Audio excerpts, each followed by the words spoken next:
तो राजस्थान कांग्रेस सरकार के 2 साल का कार्यकाल पूरा होने पर हमारे वीआईपी न्यूज के संवाददाता उदयलाल अंजना सहकारिता एवं खाद्य आपूर्ति मंत्री से यहां पर खास बातचीत करने पहुंचे। राजस्थान सरकार के 2 साल पे मिसाल रहे हैं। हमारे साथ मौजूद है मंत्री उदयलाल अंजना, जिनका जुड़ाव लगातार किसानों के साथ रहा है, उनका विभाग भी किसानों के साथ जुड़ा हुआ रहा है। उनसे बात करेंगे आखिर 2 साल कांग्रेस सरकार के बेमिसाल रहे हैं, वो किस तरह से क्या उनकी उपलब्धियां रही हैं। कांग्रेस सरकार के 2 साल का कार्यकाल वाकई में बेमिसाल रहा है, इसमें कोई दो राय नहीं है और जनता भी इसकी वाहवाही कर रही है, इसमें भी कोई दो राय नहीं है। चाहे पंचायती राज चुनाव हो, चाहे स्वयं शासन विभाग के हो, कांग्रेस को सफलता मिली है और मुख्यमंत्री अशोक जी गहलोत पर पूर्ण विश्वास है जनता को कि जैसा कहेंगे वैसा करके बताएंगे। जहाँ तक मैं बात करूँ मेरे सहकारिता विभाग की, तो आधार आधारित सत्यापन करके हमने एक माइलस्टोन स्थापित किया है। इस कारण से किसानों में और जागरूकता आई है। आधार आधारित सत्यापन के आधार पर हमने ऋण माफ़ी भी की, हमने ऋण वितरण भी किया, समर्थन मूल्य पर माल भी खरीदा। इसी कारण से किसानों में आत्मविश्वास बढ़ा है और आज 12,27,000 नए किसानों को हम सहकारिता जोड़ पाए। ये हमारे लिए बहुत बड़ी उपलब्धि है। और भी जो नवाचार किए हैं, चाहे मोबिलाइजेशन एडवांस देकर के समर्थन मूल्य पर खरीद की कीमत का भुगतान 3 से 4 दिन के अंदर अंदर करना एक बहुत बड़ी उपलब्धि है। बाकी पहले के कार्यकाल में 3-3, 4-4 महीने तक भुगतान किसानों को नहीं होता, आंदोलन करते थे और धरने पर बैठते थे। आज वो नहीं हो पाया और सबको समय पर भुगतान हुआ है। तो जो कुछ हम कर पाए वो आप जनता के सामने है, इसी कारण से जनता में विश्वास जगा है।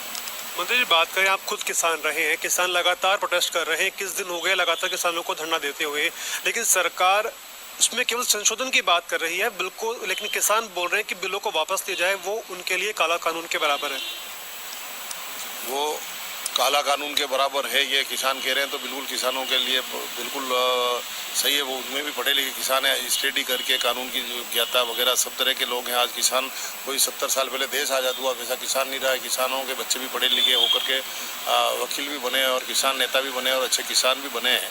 तो उनकी मांगे सरकार को मांगनी चाहिए। इतना ज़बरदस्त आंदोलन मैंने तो किसानों का अपनी लाइफ में कभी देखा नहीं, जितना आज 21 दिन तक इस ठंड के अंदर। दिल्ली की ठंड भी बहुत ज़्यादा होती है और वहाँ रोड पे सोने को किसान मजबूर है। सरकार को इसकी तरफ ध्यान देना चाहिए। और एमएसपी की भी किसान नेताओं ने मांग की, तो वाजिब मांग की है।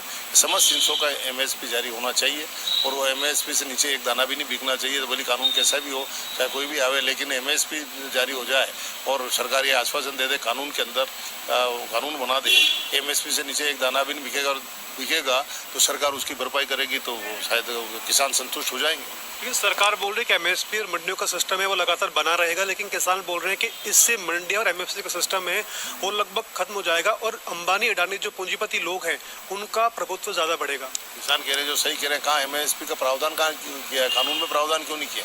आज कानून लागू होने के बाद तो डंडा लेके बैठ जाएंगे ये बड़ी बड़ी कंपनियां, बेचारे किसान उनके यहाँ मजदूर बन के या नौकर बन के रह जाएगा, या हाली बन के, हमारे क्षेत्र में हाली कहते हैं जो बंधुआ मजदूर की तरह से काम करता है, वो हो जाएंगे। खेती छोड़ के कहीं जा नहीं सकते, काम उन्हीं खेतों में करना है और उन्हीं लोगों के लिए काम करना हो गया।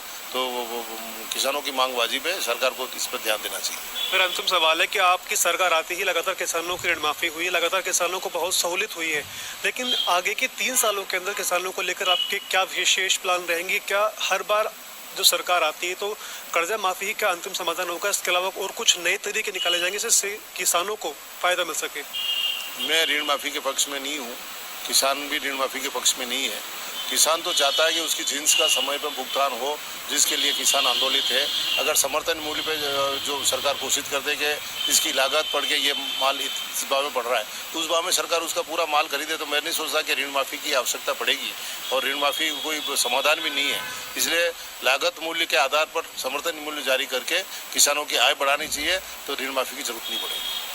ये थे मंत्री उदयलाल अंजना ने बताया कि लगातार किसानों को लेकर के इनकी सरकार लगातार काम करते रही है और आगे भी काम करते रहेगी। वीडियो जर्नलिस्ट भूपेंद्र कसाना के साथ रौनक पारिक, वीआईपी न्यूज़ जयपुर।